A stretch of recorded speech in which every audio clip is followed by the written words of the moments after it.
What if poker night turned into a supernatural gunfight?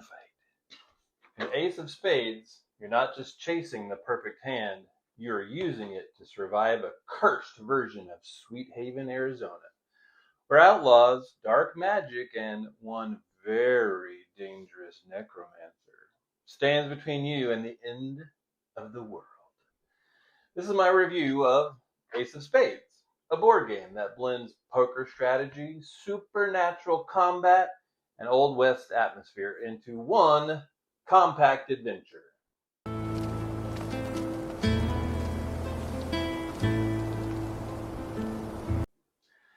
The game takes place in a parallel universe version of Sweet Haven, Arizona. It has all the flavor of a dusty western town, but with a dark twist. Supernatural forces are real. Magic is your only defense, and danger feels like it's waiting around every corner. At the center of the story is Lord Overkill, a powerful necromancer whose dark magic threatens the earth, and you are the last line of defense, fighting your way through his gang of outlaws with magical poker hands as your weapon. The core mechanic is simple to understand, but interesting to play. You build poker hands, and those hands become your attacks, right? A better hand means more damage, stronger effects, or a better chance of surviving to the next villain. The fun comes from the decisions between hands. Do you play something safe now, or hold out for something stronger? Do you burn through redraws or save them for later? As you get closer to the final boss, every card starts to matter, especially one like this. A lot of solo games struggle to feel unpredictable, but Ace of Spades keeps things moving by giving you new villains, different requirements, and attack patterns. Yes, at the end of the day, you're still making poker hands, but because each enemy changes what works, the gameplay is not as rote as it might sound. Defeating villains can also give you one-time or ongoing benefits, which helps create momentum and makes each win feel like it matters. And gives you that sense of surviving, right? Just beyond the first round, it helps you feel like there's something happening between rounds. The components help sell the atmosphere. The cards are sturdy, the artwork is clear, the visual style blends poker imagery with supernatural Western motifs in a way that fits nicely. The board functions more like a heads-up display than a traditional map. It shows villain health, how many hands you've played, and how many times you can reshuffle or redraw. It also gives you quick reference, here at the bottom, on hand values, like 2 pair deals 2 bullets of damage, or a straight, right, dealing 4 bullets of damage.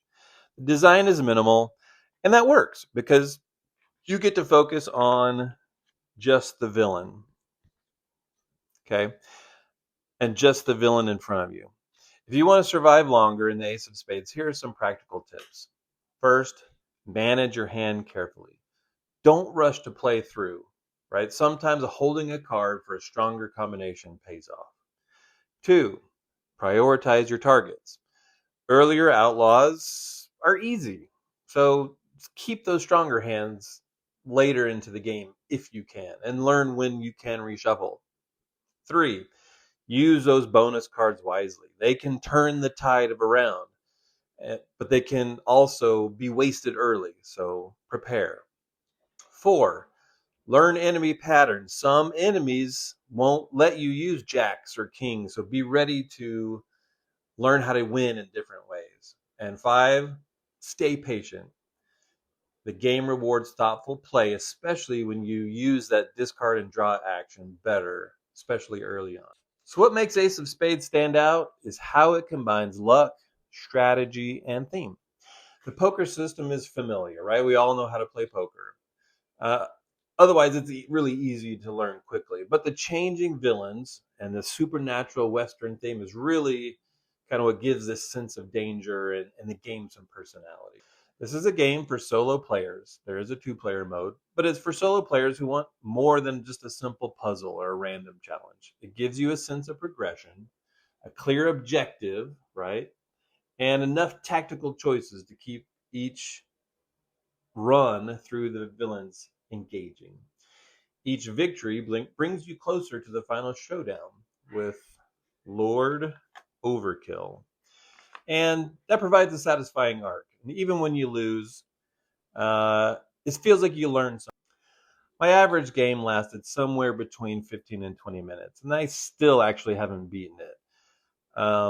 But if you make it deep into the game, around 10 or 11 villains, I can see a full run taking closer to maybe 45 minutes from start to finish. Overall, the Ace of Spades offers a rich solo gaming experience of luck, strategy, and storytelling. It uses poker hands as combat tools, which is clever, and the supernatural Western setting gives it a strong identity. So, if you enjoy solo games that challenge your decisions while pulling you into a unique world, this one deserves a spot on your radar. I highly recommend it.